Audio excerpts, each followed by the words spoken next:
Près de 50 millions de personnes sont atteintes d'épilepsie dans le monde, ce qui en fait l'une des affections neurologiques les plus fréquentes selon l'Organisation mondiale de la santé.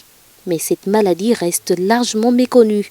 La journée mondiale de l'épilepsie, qui a généralement lieu le deuxième lundi de février, est célébrée pour sensibiliser sur cette maladie neurologique. Quand on fait une crise d'épilepsie, moi je me dis que ça fait très mal. Vraiment, d'abord ça fait peur.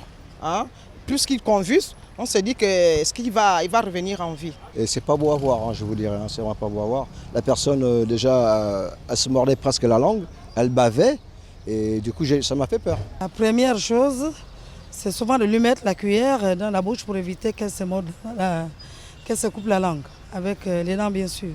C'est une maladie très dangereuse, mais on en parle moins. C'est difficile d'entendre ça. Mais pourtant, elle fait couler beaucoup d'encre. Elle est facilement contagieuse par les crachats.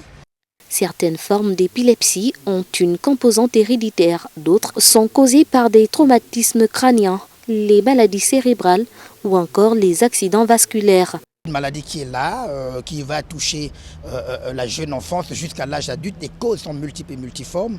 Ce qui est important de rappeler, c'est que la plupart des patients qui viennent chez nous en état d'épilepsie lorsqu'ils sont jeunes, ça peut être le fait d'infections néonatales, ça peut être le fait de maladies comme la méningite, ça peut être le fait d'avoir des mauvais suivis sur le plan médical de cette grossesse-là. Et puis l'enfant va arriver, il va naître dans des conditions qui ne sont pas adéquates. La prise en charge, la qualité même du suivi de cet enfant dans des situations où des hôpitaux qui manquent véritablement d'infrastructures. Même les AVC, qu'il s'agit d'AVC ischémiques ou hémorragiques, peuvent provoquer des crises épileptiques. D'où la nécessité de contrôler son hypertension artérielle, d'avoir une hygiène de vie alimentaire, une sécurité, une sédentarité, éviter la sédentarité. Et puis finalement, écoutez, l'alcoolisme, le tabagisme, les drogues dures doivent être omis de tout ce que nous prenons. D'autres pathologies neurocérébrales comme les processus intracrâniens ou un traumatisme crânien avéré dans la région temporale peut être une épilepsie. Donc il faut poser le diagnostic par scanner cérébral ou au besoin faire un électroencéphalogramme.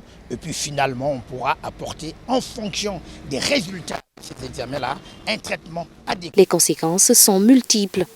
Ce sont les enfants qui vont garder des séquelles, ils vont devenir des neurotoxiques. On va les reconnaître parce qu'ils ont des séquelles, ils ont des troubles de langage, ils ont des troubles de mémoire, mais un suivi régulier, un bon bilan permet véritablement d'asseoir une prise en charge adéquate. L'épilepsie nécessite bien évidemment une éducation et elle nécessite la mise en concordance des familles de patients ou d'enfants épileptiques. Et puis finalement, ceux qui ont réussi à sortir de l'épilepsie peuvent se mettre ensemble, mettre en place des stratégies et pouvoir conseiller ou dégager, parce qu'on parle là dans ce contexte de maladies orphelines. Et les maladies orphelines, au même titre que le lupus, l'hypertension, le diabète, doivent pouvoir trouver une assise quelque part où on prend en charge ces patients-là. On devrait en parler, au moins pour prévenir la population, tout ça, mais on n'en parle pas vraiment. Peut-être un message à l'endroit des autorités. Ce serait bien que les autorités actuelles puissent également avoir un droit de regard sur ceux qui souffrent d'épilepsie, parce que c'est vraiment pas une bonne maladie en fait.